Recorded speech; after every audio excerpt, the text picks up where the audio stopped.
Thank you very much, friends. I'm going to talk to you for a few minutes about this opinion poll we've just done, and what I'm going to say is based on an analysis which Ivan Kravtsev and I have just published called Peace versus Justice, the coming European split over the war in Ukraine.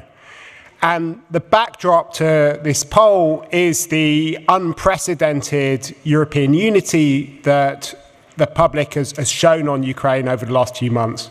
I think it was quite a shock to President Putin to see how decisive and united the European response to the invasion of Ukraine was. But it was maybe an even bigger shock to Europeans themselves what has happened. We're now over 100 days into this war, and it's becoming clear that it could go on for quite a long time. So the question we were trying to do is to explore whether this unity is going to hold or will it fray, and what European leaders can do to keep the public on board as we get involved in what could be a very lengthy war of attrition. So to find that out, we conducted this poll in 10 European countries, and the good news is that the poll showed that there's still a very broad basis of support for European action. The vast majority of respondents across Europe blame Russia for the war in Ukraine, a majority in every single country that we polled. And when it comes to solidarity with Ukraine, there's still very, very strong support across a whole variety of different measures, whether it's increasing economic or diplomatic sanctions on Russia, providing more economic assistance to Ukraine, completely stopping fossil fuel imports, sending arms and military supplies to Ukraine, supporting Ukrainian accession to the EU, or even accepting more Ukrainian refugees into all the countries of Europe. So in every country we polled, as this survey shows, you saw more people supporting all of those actions than opposing them. The only tiny exception were Italians who didn't want to send arms to Ukraine. And I think it's quite a remarkable picture, one which is actually quite a surprise considered where we were before the 24th of February, that people have both shown so much support, that there've been so few differences between east, north, south and west of Europe. But in spite of that, our poll does contain some warning signals about the future. There are already some splits emerging because of the costs of some of these policies. But what our survey showed was a kind of bigger underlying split, a schism, not so much about the war to date, but more about the future, about how and when this war is going to end. And we asked respondents which of these two statements they agreed with. The first statement was that the goal should be to stop the war as soon as possible, even if it means Ukraine giving control of areas to Russia. And the second statement was that the goal should be to punish Russia for its aggression, even if it means that more Ukrainians are killed and displaced. It's obviously not a real policy choice, but what it does show is a picture of the sentiments and the priorities across our different societies. And if you look at the results of that, you see three main groups of people who emerge from that. The first group are respondents who just want the war to end and are not as concerned about defending the territorial integrity of Ukraine. They worry a lot about nuclear escalation, and we called them the peace camp because peace is their most pressing goal. The second camp, which the poll identified, is a group who think that peace will be impossible if it is based on appeasement. And their biggest goal, therefore, is to punish and to deter Russia from future aggression. They tend to be more optimistic about the chances of defeating Russia. They worry less about the dangers of escalation, and we called this group the justice camp. And then there were many people who didn't sign up to either of those two statements, and didn't want to pick one of those extreme positions. And we therefore analysed the third group of which we call the swing voters, who said that they neither support the peace nor the justice propositions, but they still broadly support EU action in the context of the war in Ukraine. And this group of voters is maybe the most interesting because they share the anti-Russian sentiment of the justice camp, but they worry about escalation like the peace camp does. And I think that getting them on board and keeping them on board could provide a way of actually widening the coalition and building a bridge between the two camps of peace and justice, which I think will be necessary to sustain unity in the future.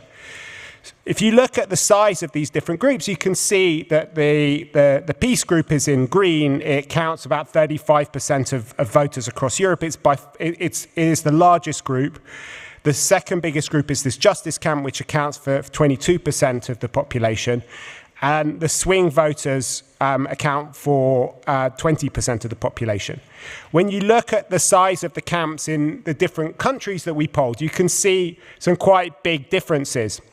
On one extreme is Poland, which is the only country where the justice camp is bigger than the peace camp, 41% in the justice camp compared to just 16% in the peace camp. But in every other country that we polled, the peace camp is bigger than the justice camp.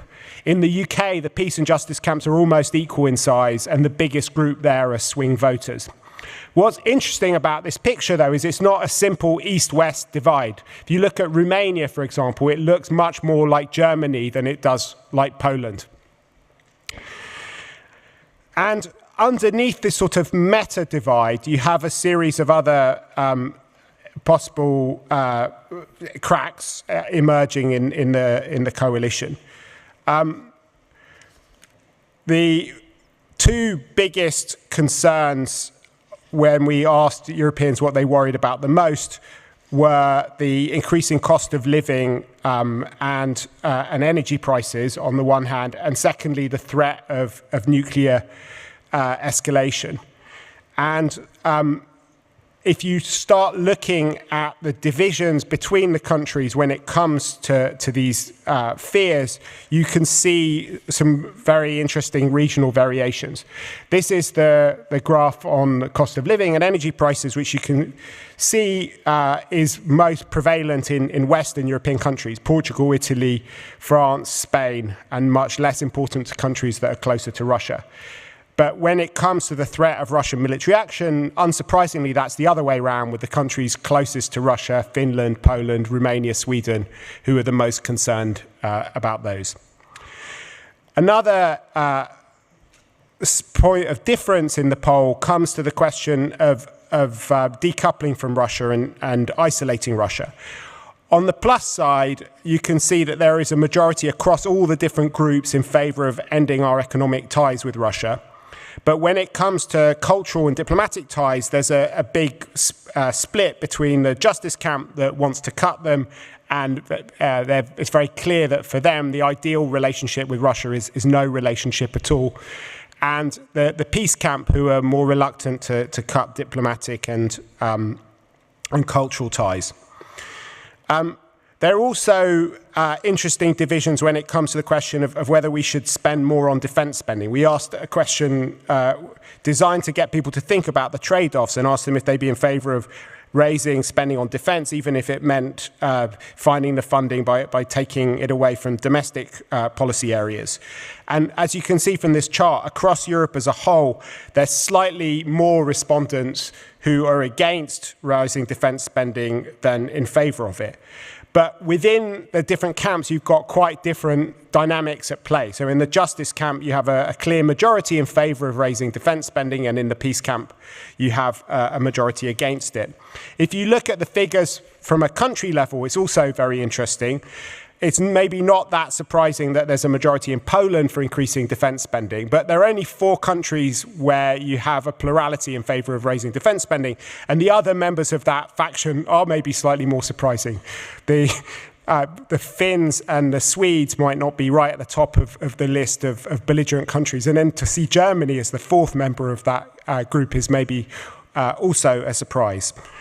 Another thing which is quite worrying about the poll is a growing sense of war fatigue. We asked people whether they thought their governments were spending the right amount of time on the war in Ukraine, too much time, or not enough time.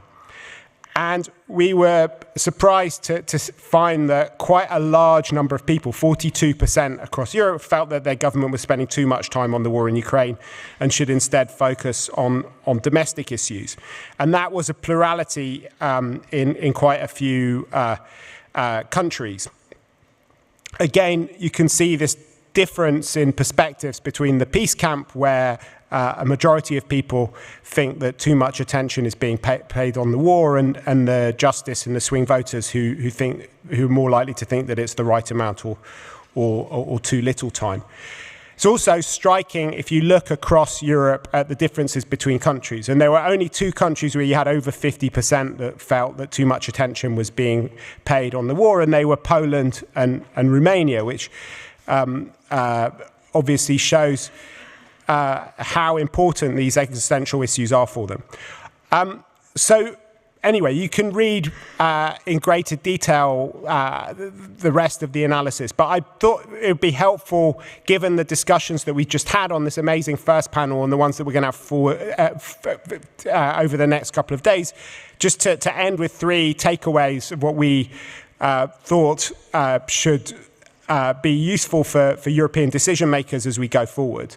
And the first takeaway, I think, is a positive one, which is that there is a kind of strong foundation for European unity, and it's very striking looking across all the different polls that the sort of romantic era of EU-Russian relations seems to have come to an end.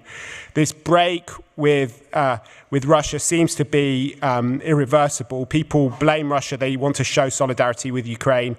And there are very few people dreaming about engaging them in a new European security architecture, which would be a return to the status quo ante.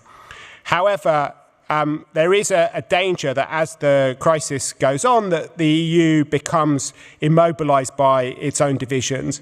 The collapse of the Estonian government, the government crisis in Bulgaria are maybe early signs that the unprecedented unity that was achieved in the early days is under pressure and shouldn't be taken for granted.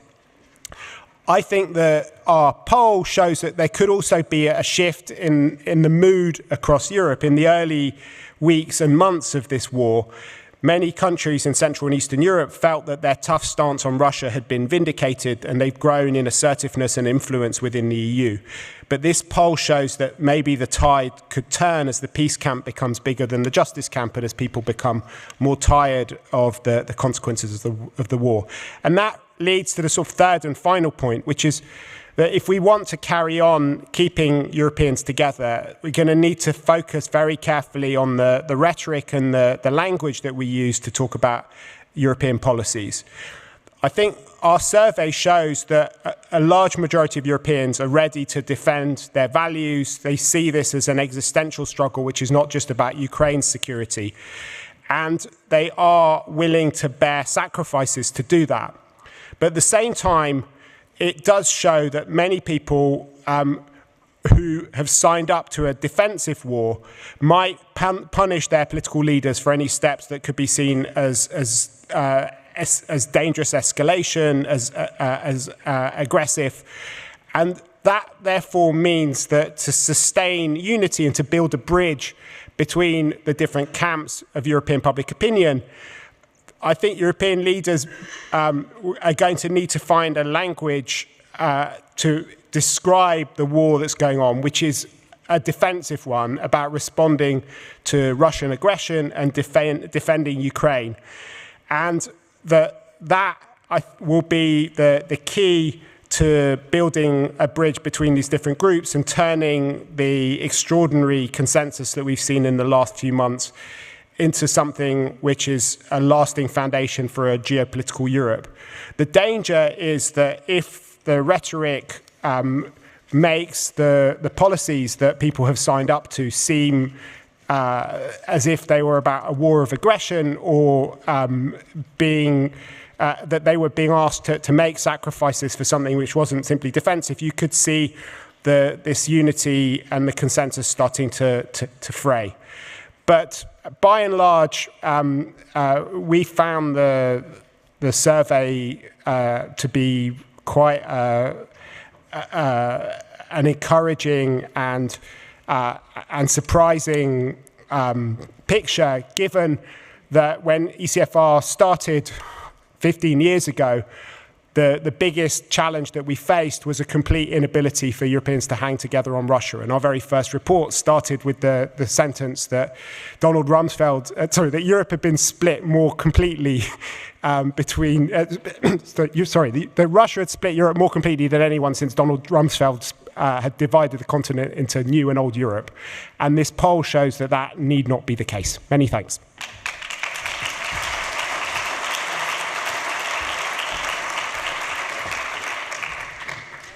Thank you very much, Mark, for painting this picture of European public opinion. And I think this gives the right backdrop, together with the discussion of the first panel, where we already touched upon the question of enlargement.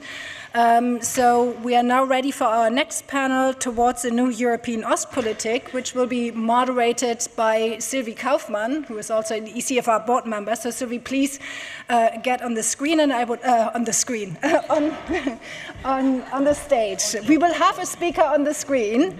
This will be Enrico Letta, Secretary General of the Democratic Party of Italy, and I would like also to come on stage Norbert Röttgen, Member of Parliament, the German Parliament, Timothy Garton-Ash, Professor of European Studies at Oxford University, and it's my great pleasure to welcome Vesela Černeva, who is with ECFR's deputy, but currently the foreign policy advisor to the Prime Minister of Bulgaria. Thank you.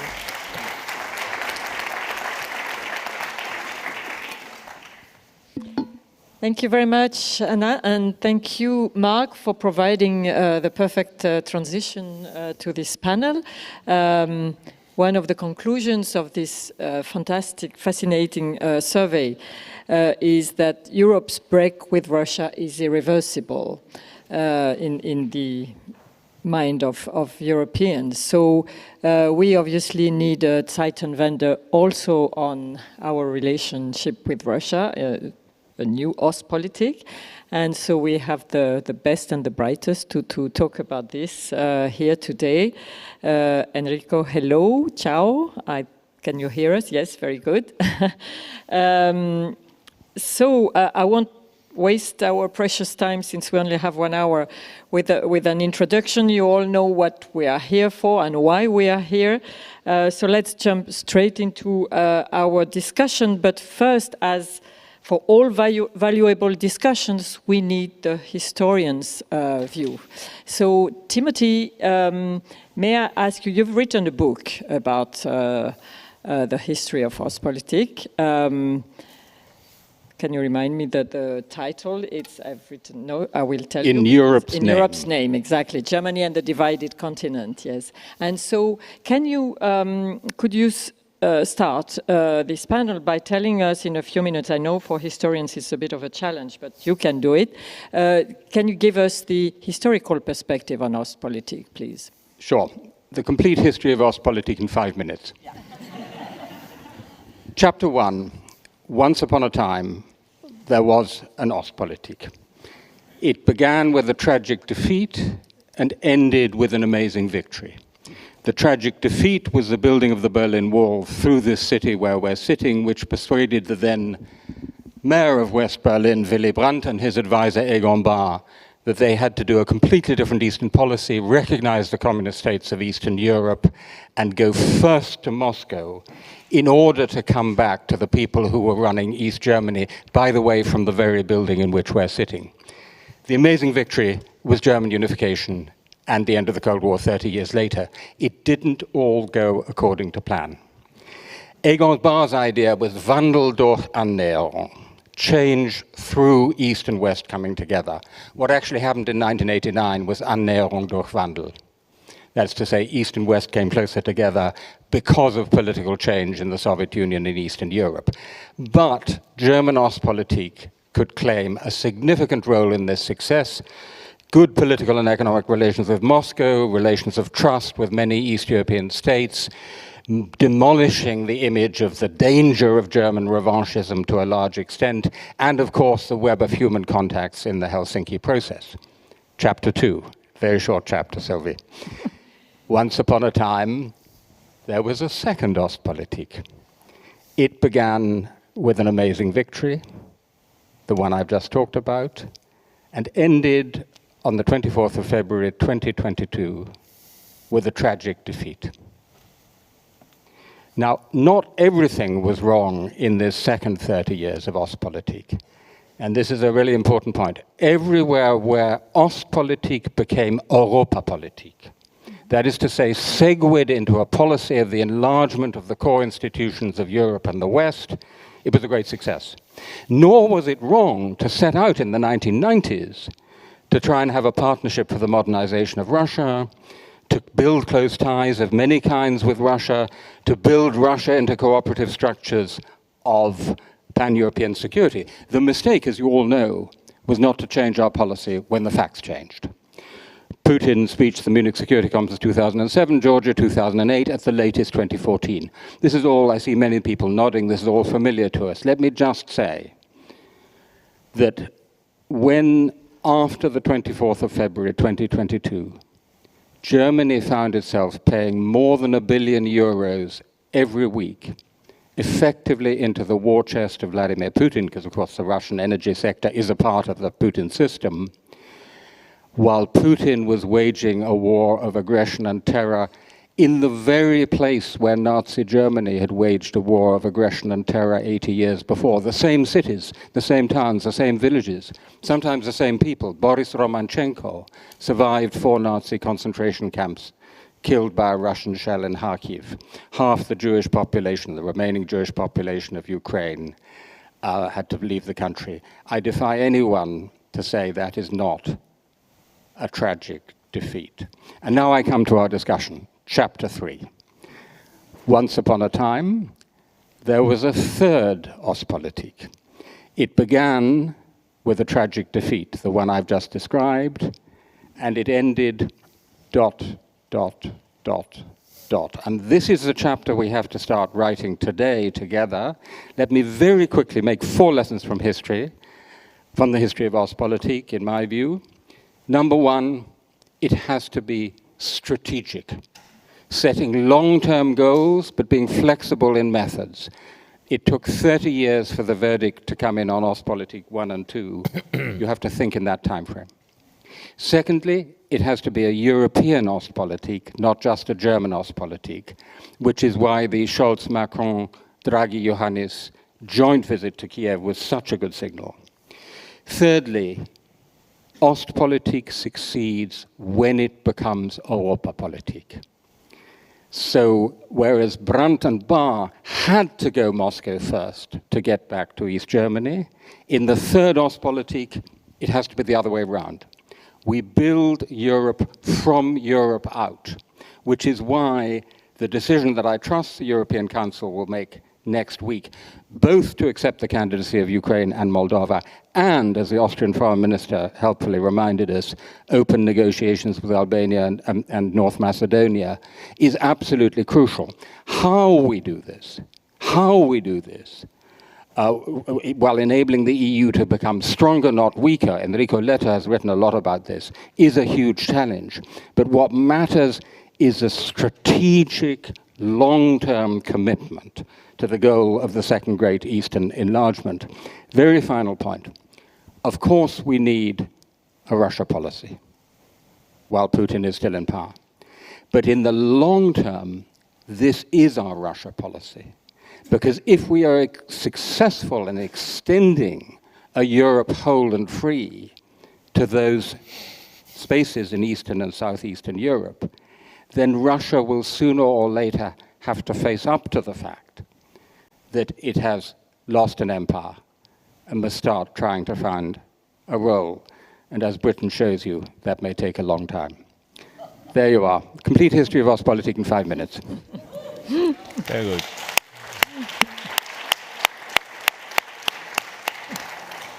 Thank you very much, Tim. That's a tour de force to really to link the past to the future. And Norbert Röttgen, you also have written a book which has been published very recently, Nie wieder hilflos, which I understand is can be translated as Never Again Unprepared, Yep. right?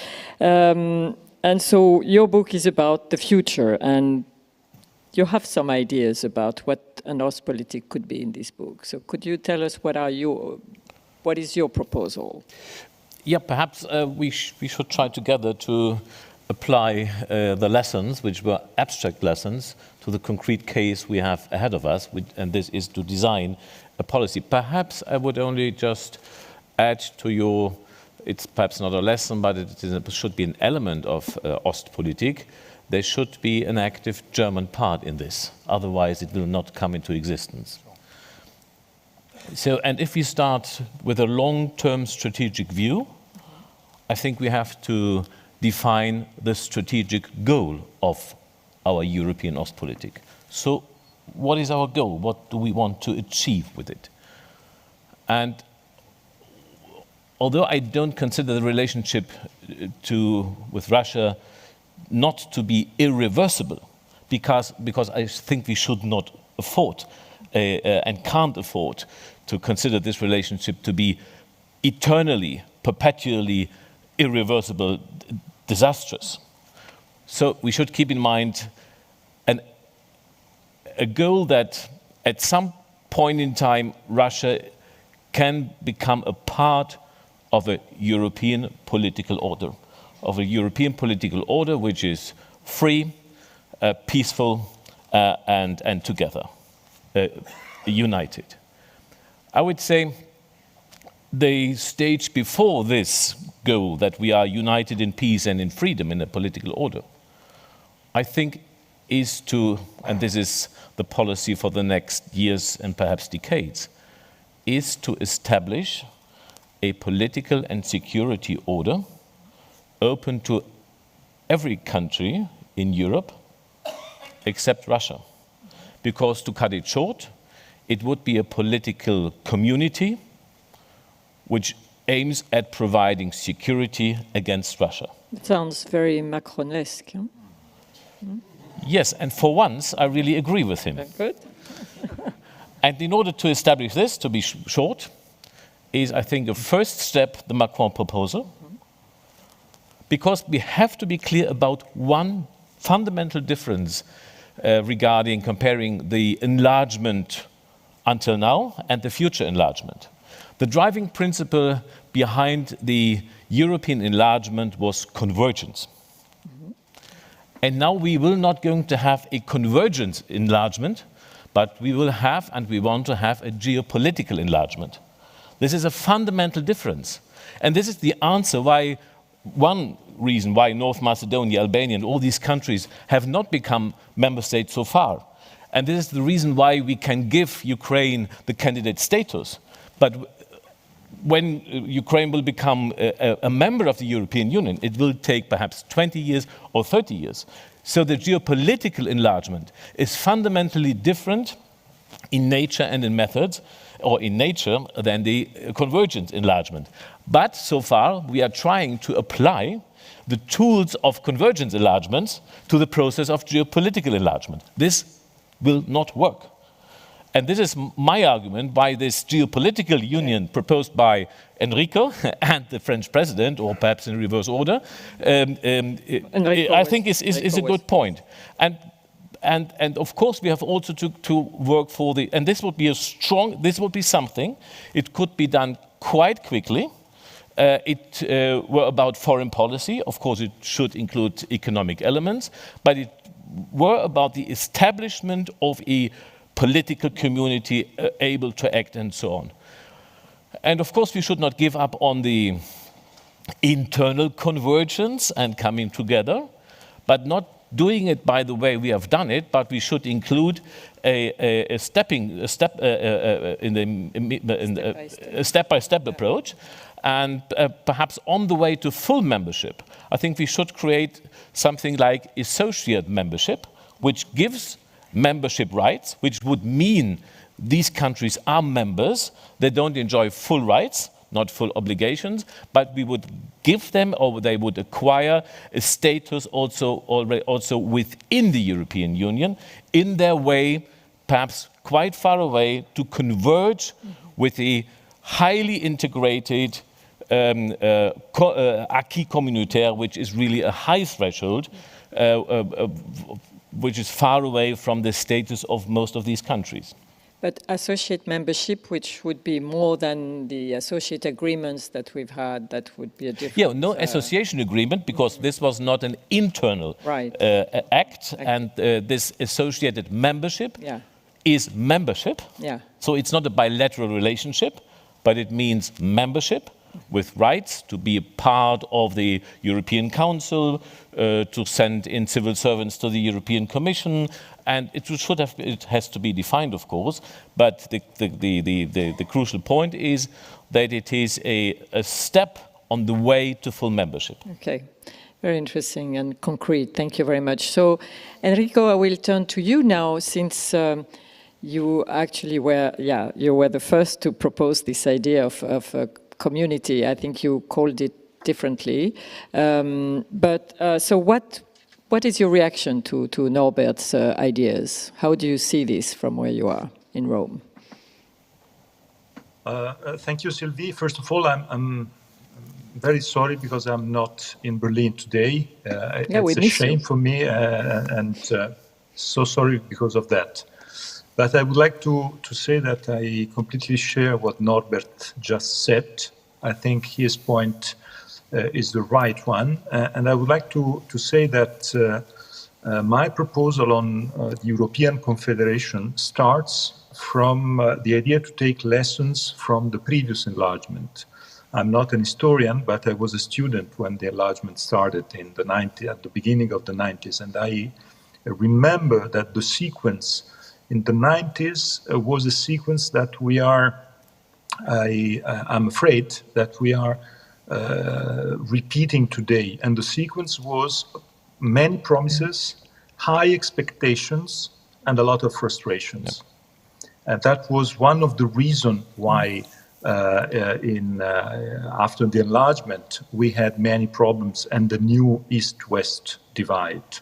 The new East-West divide, it's not only because of problems in the Eastern and Central European countries. Well, I think it was also the consequence on the way in which in the 90s we decided to run the enlargement with just a bilateral relationship between each country, each capital and Brussels without the creation of a multilateral space. I think this multilateral space is what we need today to avoid, to refrain from repeating the mistake. This is why I think we need to consider that what Norbert said risks to be an enormous problem. The fact that we give the status of candidate to Ukraine, considering that we will need many years. I don't want to say how many, but many years for them to be members. In the meantime, we have to create something completely new and to try to take lessons from the 90s. And I think one of the key issues is the fact that in the 90s, we didn't consider the fact that it's a mistake to have just a black and white approach to membership. In or out. If you are in, you have everything. If you are out, you are in the desert. And that's, I think it's a mistake. It was a big mistake. So now we have to build up. This is why I launched 2 months ago this proposal, and I thank Mark for the podcast that was at the beginning of my proposal 2 months ago. And the idea is to create a European Confederation immediately. European Confederation is the 27 plus 9 potential countries, candidate countries to the EU membership. These 9 candidate countries are, of course, Ukraine, Georgia, Moldova, Bosnia, Serbia, Kosovo, Montenegro, Albania, and North Macedonia, knowing that these countries can be part of an immediate creation of a European Confederation, because the European Confederation can be created without a treaty. The treaty can come later on, but the first meeting, can be like the G20. The G20 in 2008 was created without any treaty and in just a few weeks. And then it started and it was a success. I think we have to create this meeting of the 36 in Brussels, organized by the presidency of the European Council, under the leadership of the 27, but having on board all the 36 if they want to come. And to create this space can be a space on rule of law, on democracy, and the creation also of a free trade area. I end up by saying that this European Confederation has to be the European family. The new European family is the way to apply a modern Ostpolitik, very proactive, because I think we have to build up a European confederation with all the European countries, but Russia. So my idea is also to, if this confederation works, is to try to open up discussions with other countries that can be interested, maybe in 2 years' time, 3 years' time, to have relationships with the confederation. I mean, of course, Switzerland or Norway, and so on. The key point is to have around this idea the possibility to create the multilateral space and to avoid the big risk. And the big risk is the reaction of the Ukrainians, for instance, to the Macron's proposal. The first reaction was, you give us a sort of kindergarten, but we want the accession to the European Union. And we have to give them the accession to the European Union, but in the correct timetable. My idea and the idea of the Confederation is to create a multilateral space when they can join immediately, and they can immediately experience the multilateral way in which we are used to live in the European Union. And it can be a fantastic training activity. And it is also very much important. You mentioned Albania, North Macedonia. I heard, like many of you, voices from these countries of people saying that, but is it necessary to be invaded by Russians to be part of the European Union? And it's a shame if we are at this level. So this is why, and I end up here, and I thank you for the invitation, for this possibility. I think exactly because of what Timothy very, very correctly just described, we have to take lessons from the past.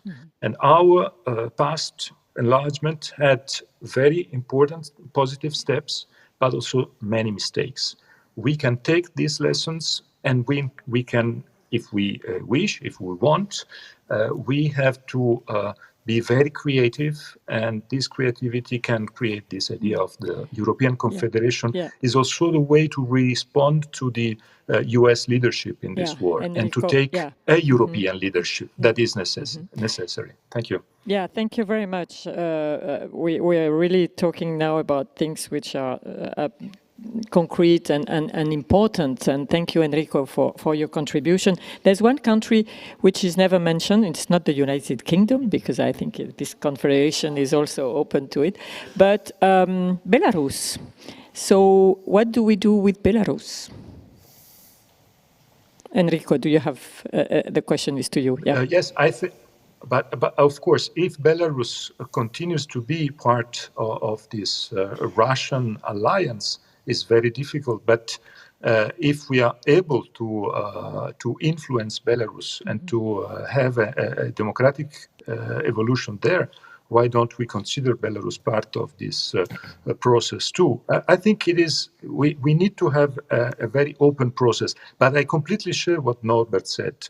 Russia, in my view, is out for the next at least 20 years. It is very complicated to consider that in Russia something can happen and we can have again Putin organizing a G20 meeting like the one I attended in 2013 in St. Petersburg, or Russia again in the G8. It is something that it's inconceivable today, and it will be inconceivable for the next decade. So we have to organize our future considering that we have to build up this confederation. And Sylvie, you know very well that the European Confederation is not a new idea, because Mitterrand launched this idea in '89. But he had the mistake in it. Exactly. The mistake was to have Russia on board. And this idea is exactly the idea to create a European confederation without Russia. Okay, thank you very much. So, Vesela, now we turn to you, because not only my friend Luca Fries was kind enough to make a bridge between her panel and mine, and that bridge was Western Balkans, but this is very much what we are talking about. This is really one of the crucial issues. So I want to ask you about the differences within the European Union, but first let's go to this Western Balkans question. Alexander Schallenberg mentioned that North Macedonia had been waiting for 27 years, right, to join the EU. Do you have any 17. But let's say that so is there any hope that this could be solved soon, maybe before the end of the French presidency, which was a wish of the French presidency? How do you see things? Because where you are, you look at this very, very closely, I know.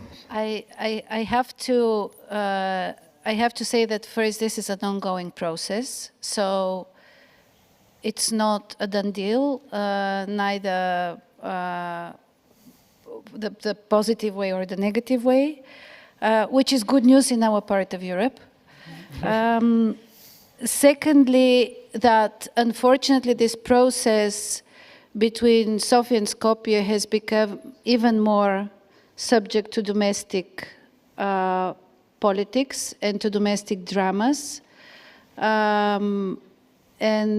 Frankly, it has become also a sort of a bat with which politicians can, hit on their opponents, calling each other traitors and so on.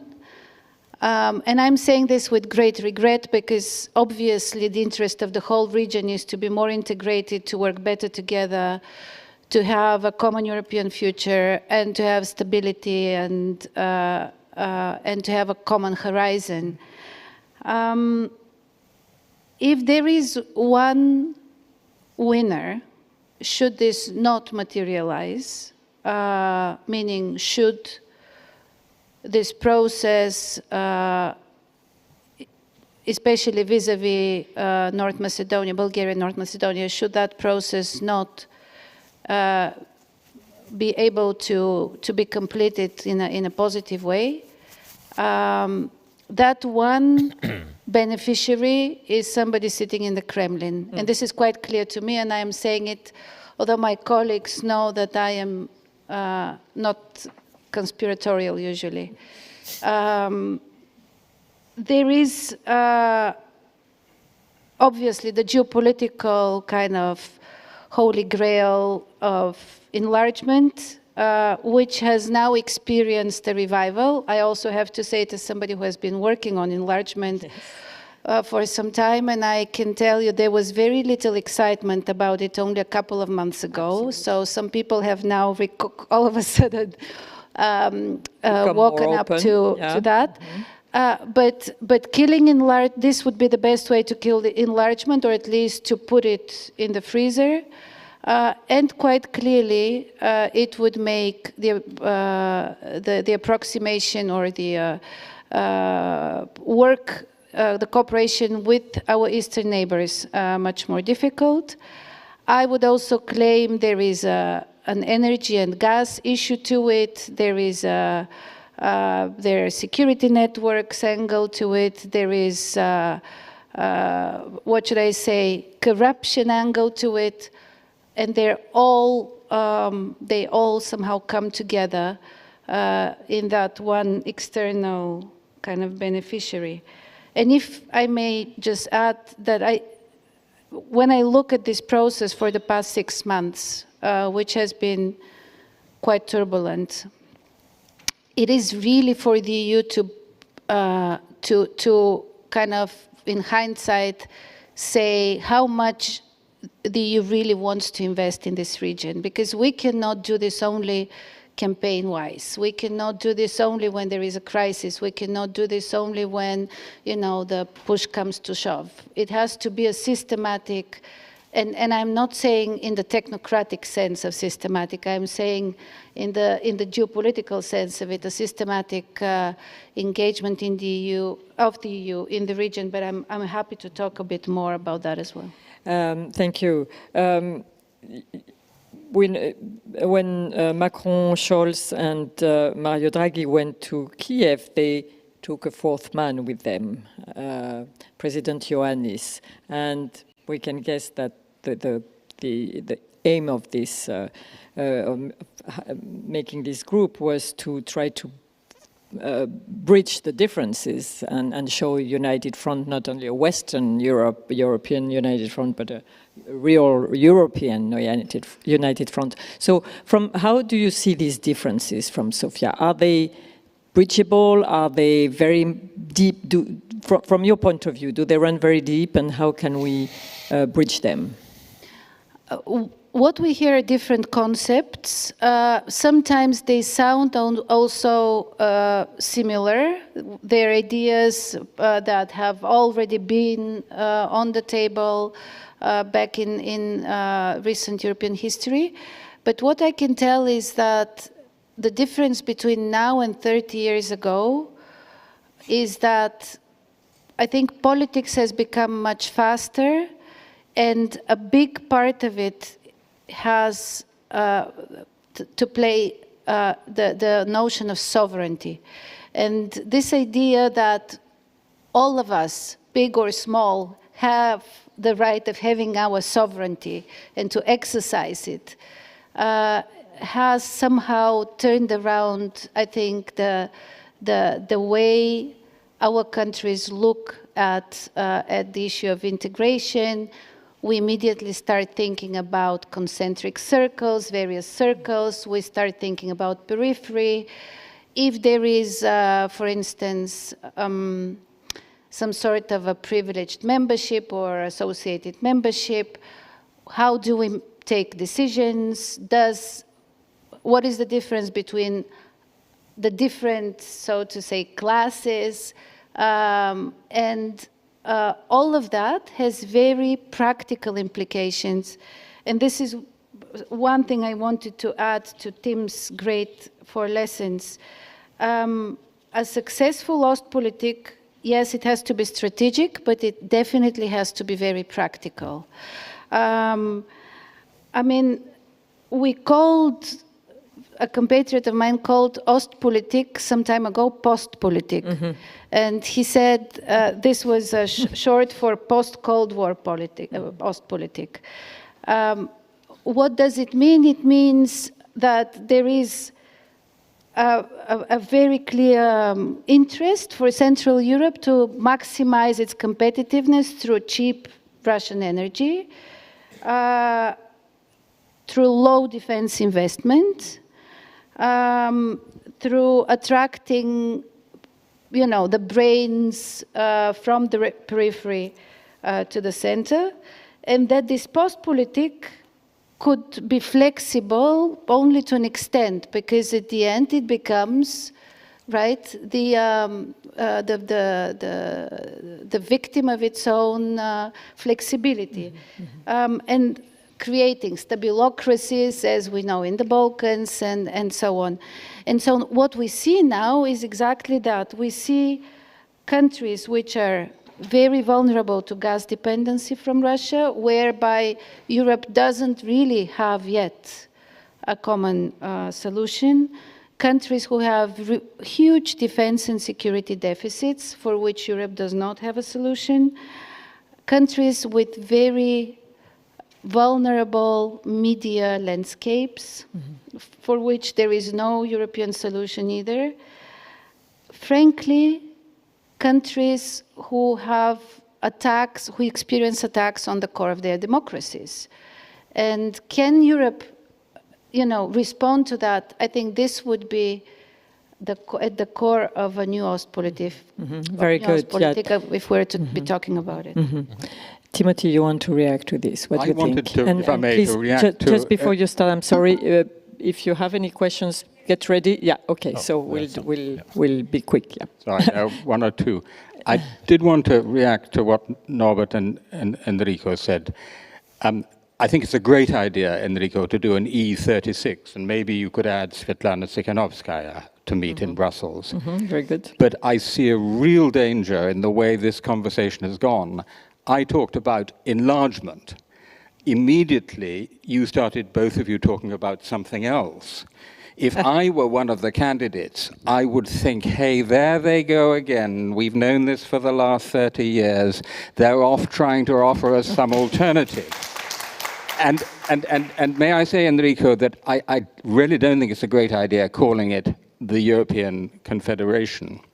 I was present at the stillbirth of the European Confederation in Prague Council in June 1991. Why? Because Václav Havel and the East Central Europeans woke up to the fact that this was meant to be a velvet-lined waiting room where they would wait a very, very, very long time before they joined the rich Europeans club.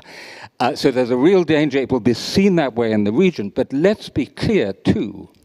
There are many, many people in Western and Southern Europe who don't want the EU to enlarge more to the east. We've all had those conversations.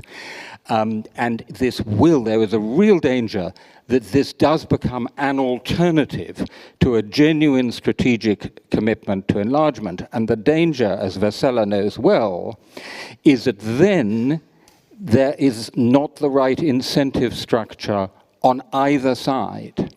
On the other side, if the EU is not serious about this, the rational thing for the local elites to do is what Alexander Vučić does in Serbia, which is you play Europe off against the US, against Russia and China. That's a rational strategy. And then on our side, we say, look, they're not serious about it. And so you have the North Macedonian, the downward spiral. So I think there is a real danger in immediately starting to talk about an alternative kind of institution, which, let's be honest, is basically only going to be a talking shop. Okay. Enrico, I will give you a chance to respond, but I'm going to take 3 questions. So one here, this gentleman here. Oh my God, there are so many questions. And Marta Dasu over there, and I'll take you afterwards, Katerina. Can you spare a piece? So, yes, you please, yeah. Can you spare a piece of paper? Yes, sure.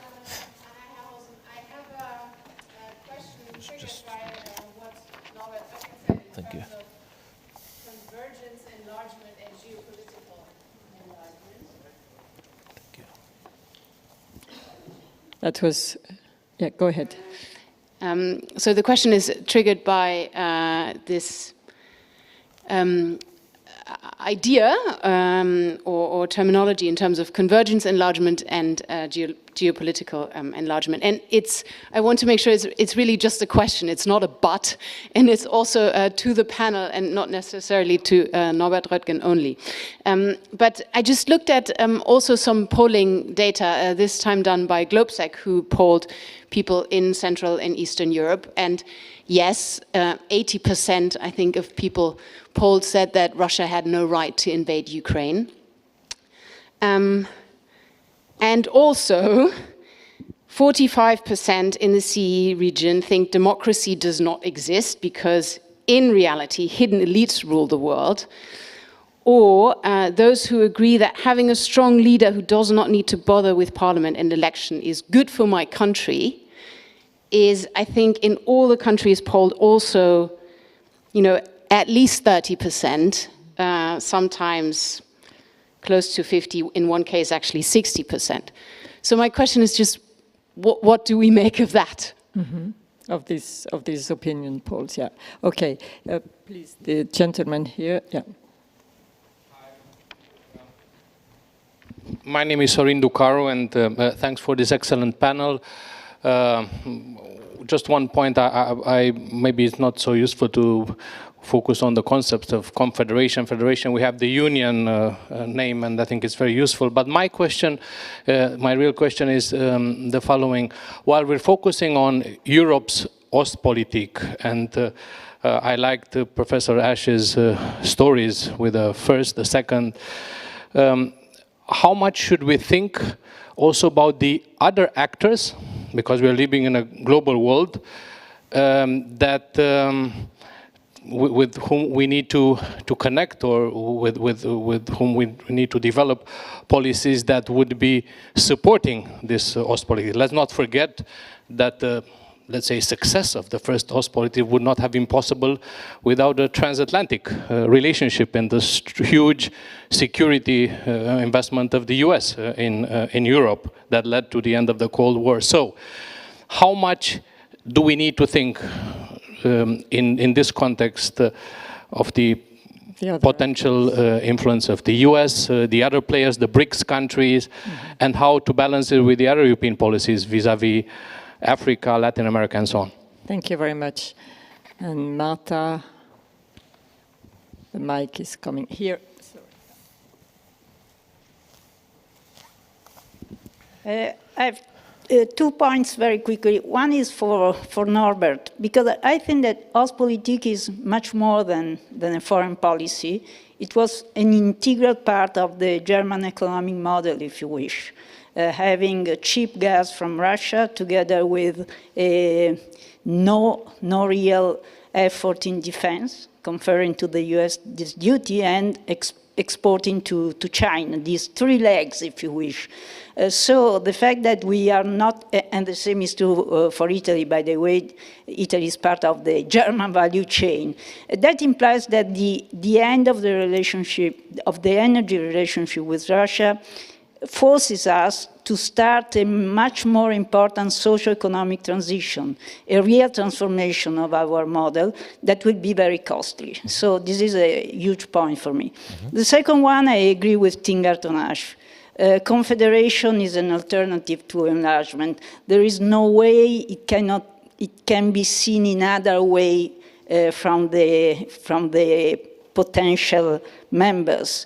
It's a sort of partnership for peace of NATO applied to the European Union. And so for me, it's a no-go. What I think it would be key is to introduce internal reforms in the EU so as that the EU become able to absorb new countries. Now it is not able to absorb new countries. It must become able to absorb new countries, changing its way of functioning internally, not suggesting the need of a new institution that would be an alternative to enlargement. Thank you very much. But we also have a time factor here, not only on our panel, but in the European Union. To make internal reforms does take time, and does Ukraine have the luxury of this time? Well, so we're going to answer quickly these questions, and I'll take a second round of questions before the end of the panel. So, Norbert, do you want to start? Yes, perhaps I'm picking one aspect which tries to address some remarks. And perhaps I start with a danger, Tim. Of course, there is a danger with the proposal to start with more or less foreign policy. There is a danger. But there is also a danger, we have to weigh dangers. There is also a danger to embrace an enlargement, the traditional enlargement course, knowing that it will very likely produce huge disappointment because you can't see any consequence. Ukraine particularly has been for more or less 14 years now a more or less candidate to NATO. Not formally, but it was promised that they will enter NATO. Nothing has followed out of this promise, because there was in reality a divide. And in reality, there is a divide on Ukraine also today. So there is a great danger that it is only a symbol in a war situation where you feel compelled to express solidarity, but you are not really convinced. There is not a 27 members conviction that it should be done. So we have to weigh the dangers. And my point is, something has to be done. We have to see progress. And we should start progressing at the point where progress is feasible. We should start then with foreign policy, because now everybody across Europe recognizes that security is at stake. This is what unifies us. There are many other questions, but security against Russia is the formative experience not only of these months, but of this time. This is the Zeitenwende, which has created the Zeitenwende. And then we have to progress and take other aspects like energy and economic questions added to that. One remark, is particularly for Germany when you addressed the economic question. What is a particular part of German Zeitenwende is that we have to come to terms, that we have to finish our economic model, which is doing trade and economic things by completely ignoring geopolitics and security risks. This has come to an end, but we just have to collectively recognize that this has come to an end and have to redesign our economic and trade model. Enrico, you want to answer some of these questions? Yeah. Yes, just one point. I have to say that I strongly disagree with Tim and Marta's point, and would like to say why. Because it is exactly because of the risk that you see and I see, but this risk will be reality if we don't do anything. Because we know very well that what happened in the 90s obliged 10 years for the negotiation for Poland, Hungary, 12 years for Bulgaria and Romania, 20 years for Croatia. Are we able to say to the Ukrainians that you have to wait 10 years? No. Frankly speaking, no, and it will be a disaster. So the proposal of a European Confederation or you can name it in another way, is the way to have immediately the creation of a multilateral space with a strong political presence in this multilateral space. I see a European Confederation meeting, a summit meeting every European Council meeting with all the symbolism of these meetings, with strong competences at the beginning, even at the beginning of this European Confederation journey. But my strong point is the fact that the accession track will be accelerated because of being part of the European Confederation, not the opposite.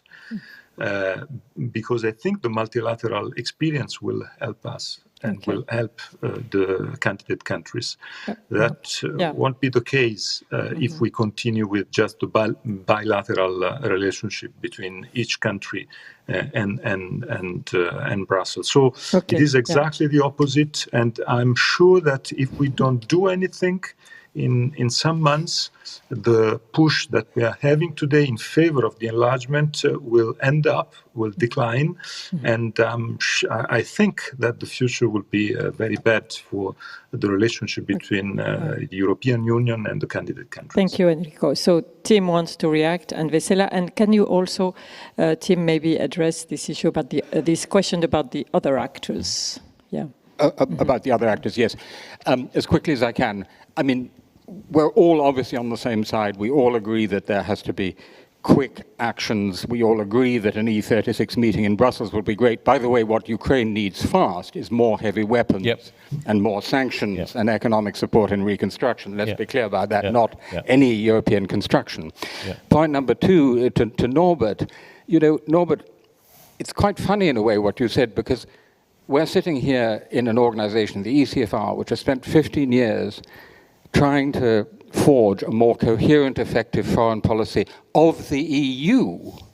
And now suddenly foreign policy is to be decided in this group of 36. I mean, I thought when Enrico said under the leadership of the 27, it sort of gives the game away. You know, the foreign policy is basically meant to be the foreign policy of the EU 27, so it will be a talking shop. Now, the lesson from the first enlargement, and this goes to Marta's vital point, is not that it's never, never time. It is that we didn't do sufficient deepening as we widened, which is why Viktor Orban can use billions of euros of German taxpayers' money to demolish democracy in Hungary and hold the whole of the EU to ransom because there isn't QMV on sanctions. So that for me, enlargement is not just something serious we're doing medium to long term for the candidate countries. It's also, I still say we, allow me, permit me, of the EU. It's also something that the EU will be doing for itself because it actually compels us to become a more serious and more dynamic union. Last very quick comment. Where I think there's a lot of interesting work to be done is in the paper that SEPS in Brussels did on staged accession. So it's not an alternative structure, but you are thinking about stages where you get rewards as you proceed. Oh, sorry, and just one quick word on the other actors. Okay. It is absolutely clear that as much as we need a new European Ostpolitik, we need a new European Südpolitik. We need a southern policy as much as we need an eastern policy. And a China policy, and perhaps a new transatlantic. And as Carl Bildt likes to remind us, Carl, I guess you are listening to us, this is the European Council on Foreign Relations, right? Yeah. Vesela, your turn. Just very briefly as well. On this issue of words and formats, I agree we should do something. It's clear that there is an imperative to give a political signal, yes, to arm Ukraine as well, but also to give those countries a political signal. My only worry is that we may be over-promising and under-delivering, and this would be, you know, a chronicle EU mistake. What happens if Moldova gets cut off of gas in 3 months, right? Or what do we do if Ukrainians cannot really have their power on during winter? Are we ready to act on this? And what happens if we don't get 3 million refugees, but we have, I don't know, 13 million refugees? Are we prepared for that as well? Because this is also foreign policy, and this may not only come from the East, this may also come from the South. I'm just trying to say that what those countries need are practical steps and practical contingency planning, and time is very, very short. Yes, for sure. Okay, so I'll take 3 last questions. So I had Alex Tube there, Katerina Maternova, and this gentleman there who was, at the 3rd, 4th row. Sorry about the other ones, but we'll have more opportunities. Try to be brief, what's the point? May I come out in actually support of Enrico and suggest that we are in a completely new situation, and therefore we need to think about enlargement in a new kind of a way.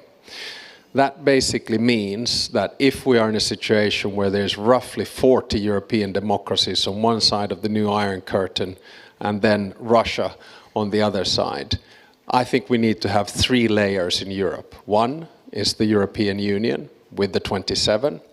Two is what I would call a European community, which encompasses the countries which are willing and in the long run able to join the European Union. So the Western Balkans, Ukraine, Moldova, Georgia, perhaps even Turkey in the long run. And then number three, we have what could be called the European area, which is 5 countries that do not want to join: the United Kingdom, Norway, Liechtenstein, and Switzerland. What we need to now do is to have an inclusive process. So all of those people who've always been in favor of enlargement, unlike Macron, should come out and say that this confederal Europe is a way of making the Western Balkans and the others comfortable about a potential EU membership in the long run. That's why I think we need to combine the big geopolitical thing with enlargement, because if we only deal with enlargement, you can be assured that we will only be dealing with technical and legal issues, and that is what leads to frustration. Good. Thank you. So, yeah.